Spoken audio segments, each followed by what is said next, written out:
بسم اللہ الرحمن الرحیم۔ السلام علیکم ناظرین۔ شب برات کی حقیقت کیا ہے؟ کون مرے گا اور کون جیے گا؟ آج شب برات کو فیصلہ ہوگا۔ اس رات میں نامہ اعمال کیوں تبدیل ہوتے ہیں اور اس رات میں انسانوں کے بارے میں کون کون سے اہم فیصلے کیے جاتے ہیں؟ بسم اللہ الرحمن الرحیم۔ ناظرین، ایک ایسی رات جس رات کے اندر انسانی زندگیوں کے بارے میں بہت اہم فیصلے کیے جائیں گے۔ کون مرے گا اور کون جیے گا، اور کون اس دنیا میں ایک نئی زندگی کی شروعات کرے گا، اور کون اس دنیا کو چھوڑ کر اس دنیا کو الوداع کہے گا۔ کون غریب سے امیر بن جائے گا اور کس کی زندگی کا زوال شروع ہونے والا ہے، اور کن لوگوں کے نام مردہ لوگوں کی لسٹ میں لکھ دیے جائیں گے۔ ناظرین، آج کی اس منفرد ویڈیو میں ہم آپ کو بتائیں گے کہ شب برات کی حقیقت کیا ہے، اس رات میں نامہ اعمال کیوں تبدیل ہوتے ہیں، اور اس رات میں انسانوں کے بارے میں کون کون سے اہم فیصلے کیے جاتے ہیں، اور اگر خدا نخواستہ ہمارا نام بھی مردہ لوگوں کی لسٹ میں لکھا جا چکا ہے تو ہمیں کیا کرنا چاہیے۔ اس رات کتنے لوگوں کی مغفرت کی جاتی ہے، اور اس رات کون سے وہ بدبخت لوگ ہیں جن کی مغفرت نہیں کی جاتی، اور حضور اکرم صلی اللہ علیہ وآلہ وسلم نے اس رات کیا ارشاد فرمایا، اور بحیثیت مسلمان ہم کو شب برات کو کس طرح گزارنا چاہیے۔ ناظرین، ان تمام تر سوالات کے جوابات قرآن و حدیث کی روشنی میں آج کی اس ویڈیو میں ہم آپ کو بتائیں گے۔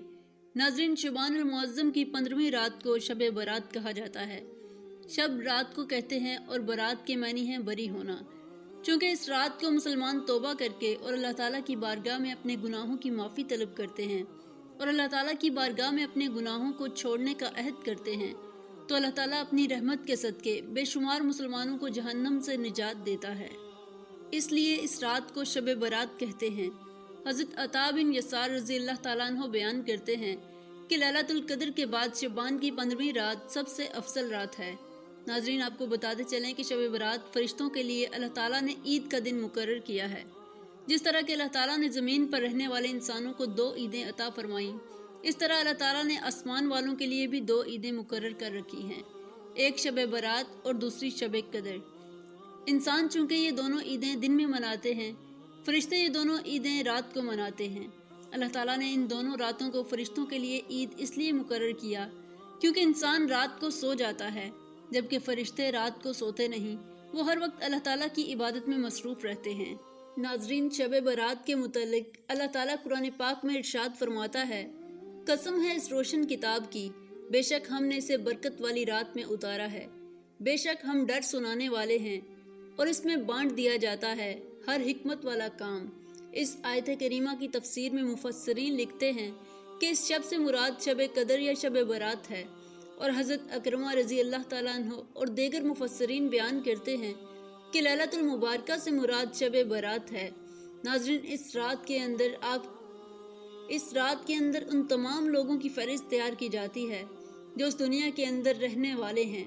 اور جو اس سال کے اندر مرنے والے ہوں گے، اور جو حج کرنے والے ہوں گے۔ ان تمام لوگوں کے نام اس فہرست کے اندر لکھ دیے جاتے ہیں۔ اس فہرست میں درج ہونے والے ہر حکم کی تعمیل میں ذرا برابر بھی کمی نہیں کی جاتی۔ حضرت عائشہ صدیقہ رضی اللہ تعالیٰ عنہ بیان فرماتی ہیں کہ رسول اکرم صلی اللہ علیہ وآلہ وسلم نے ارشاد فرمایا کہ کیا تم جانتی ہو کہ شعبان کی 15ویں شب میں کیا ہوتا ہے؟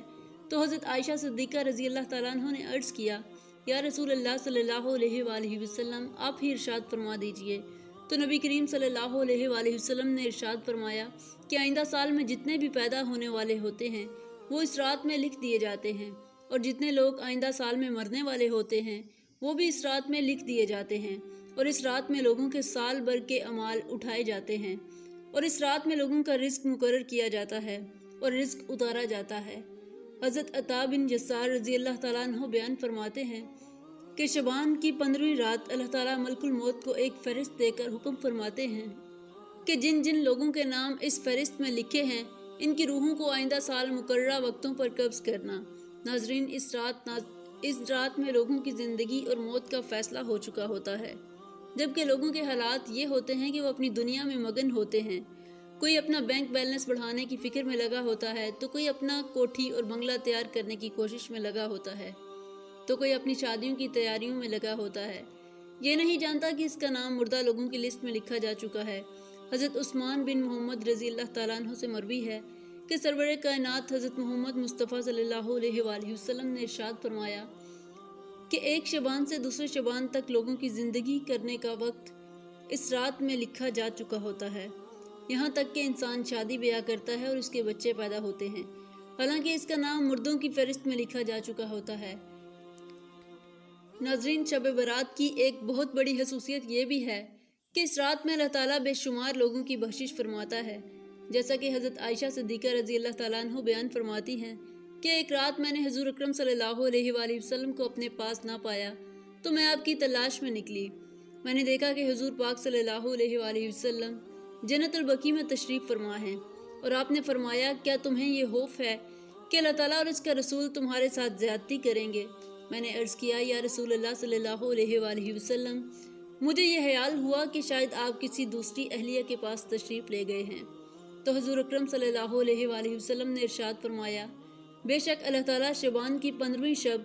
آسمان دنیا پر اپنی شان کے مطابق جلوہ گر ہوتا ہے، اور قبیلہ بنو کلب کی بکریوں کے بالوں سے بھی زیادہ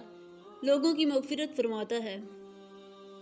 حضرت ابو بکر صدیق رضی اللہ تعالیٰ عنہ سے روایت ہے کہ حضور اکرم صلی اللہ علیہ وآلہ وسلم نے ارشاد فرمایا کہ شبان کی 15ویں شب اللہ تعالیٰ دنیاوی آسمان پر اپنی شان کے مطابق جلوہ گر ہوتا ہے، اور اس شب میں ہر کسی کی مغفرت فرما دیتا ہے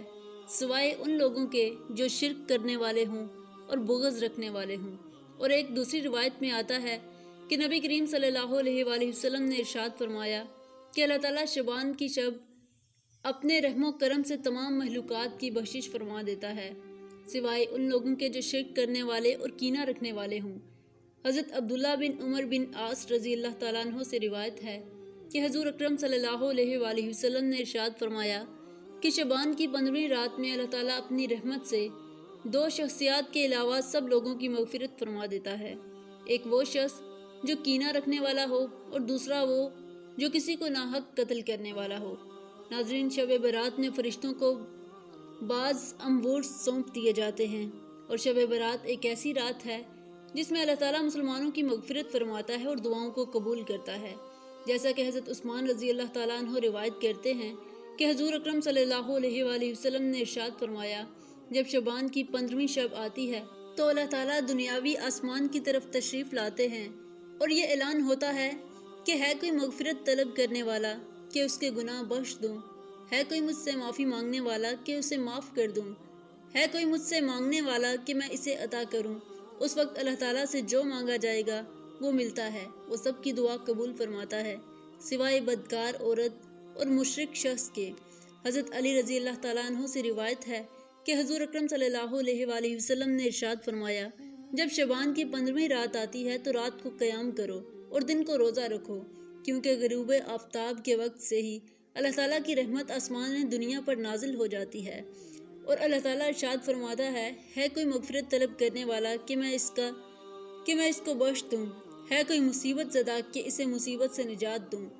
یہ اعلان طلوع فجر تک اللہ تعالیٰ کی طرف سے ہوتا رہتا ہے۔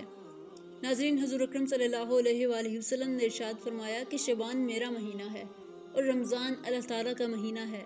روایات میں آتا ہے کہ حضور اکرم صلی اللہ علیہ وآلہ وسلم ماہ رمضان کے علاوہ شبان المکرم میں سب سے زیادہ روزے رکھا کرتے تھے اور اللہ تعالیٰ کی عبادت کے لیے کمر بستہ ہو جاتے۔ حضور اکرم صلی اللہ علیہ وآلہ وسلم شبان المبارک میں بہت زیادہ اللہ تعالیٰ کی عبادت کیا کرتے اور صحابہ کرام کو بھی اس کی تلقین کیا کرتے، لیکن افسوس کہ آج کے دور میں لوگ اس مقدس رات کو آتش بازی کی نظر کر دیتے ہیں۔ جس رات میں اللہ تعالیٰ سے مغفرت طلب کرنی چاہیے، اس رات کو آج کے مسلمان فضول خرچی اور آتش بازی میں گزار دیتے ہیں، اور اللہ تعالیٰ کو راضی کرنے کی بجائے الٹا ان گناہوں کے اندر مبتلا ہو کر رہ جاتے ہیں اور اللہ تعالیٰ کی نافرمانیاں کرنے لگتے ہیں اور اللہ تعالیٰ کو ناراض کر بیٹھتے ہیں۔ ناظرین، اس رات کے اندر ہمیں کثرت سے اللہ تعالیٰ کی عبادت کرنی چاہیے اور ہمیشہ کے لیے اپنے گناہوں سے توبہ کرنی چاہیے، کیونکہ ہو سکتا ہے کہ ہمارا نام بھی ان لوگوں کی فہرست میں لکھا جا چکا ہو جو اس سال مرنے والے ہیں۔ اس لیے ہمیں چاہیے کہ ہم اپنے تمام گناہوں سے توبہ کریں اور اللہ تعالیٰ کی بارگاہ میں اپنے گناہوں کی معافی طلب کریں۔ ناظرین، شب برات کی رات کو اللہ تعالیٰ کی بارگاہ میں گزارنا چاہیے اور شب بیداری کرنی چاہیے، جیسا کہ رسول اللہ صلی اللہ علیہ وآلہ وسلم خود بھی شب بیداری کرتے اور دوسروں کو بھی اس کی تلقین فرما دیتے اور اللہ تعالیٰ کی عبادت کرنے کا حکم ارشاد فرماتے، اللہ تعالیٰ سے دعا ہے کہ حضور اکرم صلی اللہ علیہ وآلہ وسلم کے بتائے ہوئے راستے پر چلنے کی توفیق عطا فرمائے اور حضور اکرم صلی اللہ علیہ وآلہ وسلم کی محبت کے اندر جینا اور مرنا نصیب فرمائے، اور اس رات کے صدقے اللہ تعالیٰ ہماری اور تمام مسلمانوں کی مغفرت فرمائے، آمین۔ دوستو، امید ہے کہ یہ ویڈیو آپ کو انفارمیٹیو لگی ہوگی۔